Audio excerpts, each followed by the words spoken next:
নমস্কার দর্শক বন্ধুরা, রেস স্পোর্টসের পর্দায় আপনাদের সকলকে স্বাগত। আরও একটা প্রতিবেদনের ভিডিও নিয়ে আমরা আপনাদের সামনে চলে এসেছি। আপনারা গতকাল থেকে একটা সূচি দেখতে পাচ্ছেন, যেটা ডুরান্ড কাপের সূচি, এবং সেই সূচিতে আমরা দেখতে পাচ্ছি যে মোহনবাগানকে রেখেই কিন্তু সূচি তৈরি করেছে ডুরান্ড কাপ কর্তৃপক্ষ। তবে সেই সূচিটা কিন্তু সম্ভাব্য সূচি, সেটা কিন্তু ফাইনাল সূচি নয়। আমরা জানি যে এই সূচিটা প্রত্যেকটা ক্লাবের কাছে কিন্তু দেওয়া হয়েছে এবং প্রত্যেকটা ক্লাব যদি সম্মতি জানায় তারপরেই গিয়ে এই সূচিটা ফাইনাল করা হবে। তবে প্রশ্নচিহ্ন হচ্ছে যেখানে মোহনবাগানের নাম কিন্তু আমরা সেই সূচিতে দেখতে পাচ্ছি, যেখানে মোহনবাগানকে রেখেই সূচিটাও তৈরি করা হয়েছে। কিন্তু যেখানে আমরা আপনাদেরকে এর আগে জানিয়েছিলাম যে মোহনবাগান এই ডুরান্ড কাপে কিন্তু তারা খেলতে নারাজ, এবং শুধুমাত্র মোহনবাগান নয়, আইএসএল এর আরও বেশ কয়েকটা ক্লাব, যেখানে বেঙ্গালুরু এফসি থেকে শুরু করে চেন্নাইন এফসির মতন ক্লাবও রয়েছে, মুম্বাই সিটি এফসির মতন ক্লাবও রয়েছে, যারা কিন্তু ইতিমধ্যেই নাম প্রত্যাহার করেছে। তবে এই যে সূচিটা প্রকাশিত হয়েছে, এখানে যে জিনিসটা আমরা দেখতে পাচ্ছি সেটা নিয়ে কিন্তু একটা প্রশ্নচিহ্ন থাকছে। তবে মোহনবাগান সূত্র মারফত আমরা যে জিনিসটা জানতে পারছি যে ইতিমধ্যেই কিন্তু ডুরান্ড কমিটির কাছে 4টি শর্ত কিন্তু মোহনবাগান ম্যানেজমেন্ট রেখেছে। যেই 4টি শর্ত যদি মানা হয় তাহলেই মোহনবাগান আগামীতে ডুরান্ড কাপে খেলতে চাইবে। যদি না মানা হয় তাহলে মোহনবাগান ডুরান্ড কাপ থেকে যেরকমভাবে নাম প্রত্যাহার করেছিল তারা কিন্তু ডুরান্ড কাপে খেলবে না। এবং সেই 4 শর্তর মধ্যে আমরা যেটা সূত্র মারফত জানতে পেরেছি, প্রথম দুটো শর্ত হলো একটা টিকিট সংক্রান্ত এবং আরেকটা হলো গিয়ে মোহনবাগানের মাঠ সংক্রান্ত, অর্থাৎ অনুশীলন করার জন্য পর্যাপ্ত মাঠ। আমরা গত 3 মরশুম ধরে একটা জিনিস দেখে এসেছি, যখন ডুরান্ড কাপ শুরু হয় এবং যখন ইস্টবেঙ্গল মোহনবাগান, আমরা জানি যে এই দুটো বড় ক্লাবকে একই গ্রুপে রাখা হয় এবং আমরা কলকাতার ডার্বিও দেখে থাকি ডুরান্ড কাপে। তবে যখন ডার্বির টিকিট বন্টন, শুধুমাত্র ডার্বি নয়, ইস্টবেঙ্গল মোহনবাগান ম্যাচগুলোরও যখন টিকিট বন্টন করা হয়, সেই সময় আমরা দেখি ডুরান্ড ম্যানেজমেন্টের একটা গাফিলতি থাকে, যেখানে অনলাইন টিকিট যখন তারা দেওয়া শুরু করে সেই সময় পর্যাপ্ত কিন্তু টিকিট সমর্থকেরা পান না, যেই কারণে বহু সমর্থক মাঠে গিয়ে কিন্তু তারা খেলা দেখা থেকেও বঞ্চিত হন।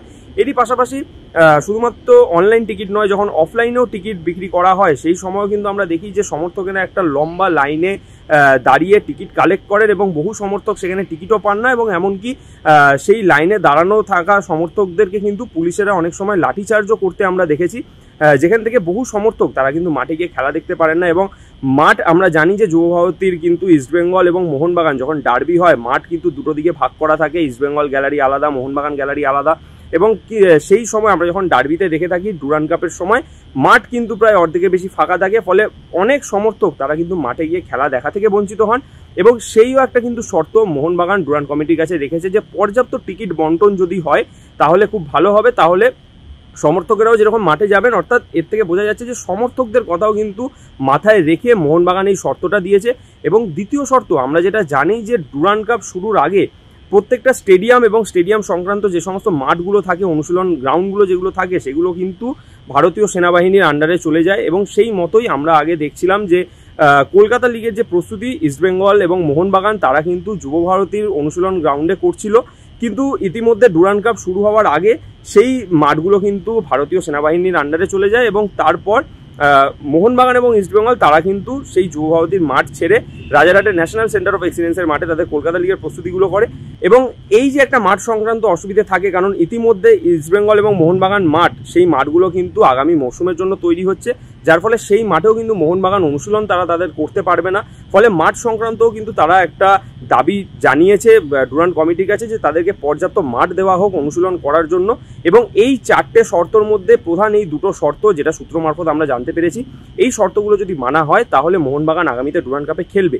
এছাড়াও আরও একটা বিষয় যেটা রয়েছে যে ভারতীয় ফুটবলের ভবিষ্যৎ, কারণ আমরা এর আগে দেখেছি যে এআইএফএফ এর তরফ থেকে যে ক্যালেন্ডার প্রকাশিত করা হয়েছে আসন্ন মরশুমের, সেই ক্যালেন্ডারে কিন্তু আইএসএল এর কোনো রকম নাম উল্লেখ করা নেই।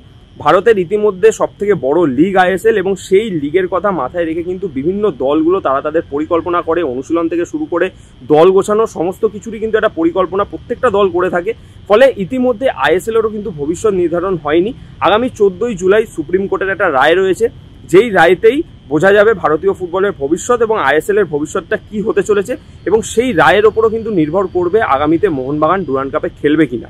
অর্থাৎ এর থেকে বোঝাই যাচ্ছে যে ভারতীয় ফুটবল নিয়ে ইতিমধ্যেই কিন্তু একটা টালবাহানা রয়েছে, এবং তার ওপর মোহনবাগানও ডুরান্ড কাপে খেলবে কিনা সেই নিয়েও একটা টালবাহানা রয়েছে। তারই মাঝে এই যেই শর্ত মোহনবাগান ডুরান্ড কমিটিকে দিল, সেই শর্ত ডুরান্ড কমিটি কতটা বেশি মান্য করে এবং তারপর মোহনবাগান ডুরান্ড কাপে খেলে কিনা সেই দিকে কিন্তু আমাদের নজর থাকবে। সায়ন দে, রেস স্পোর্টস।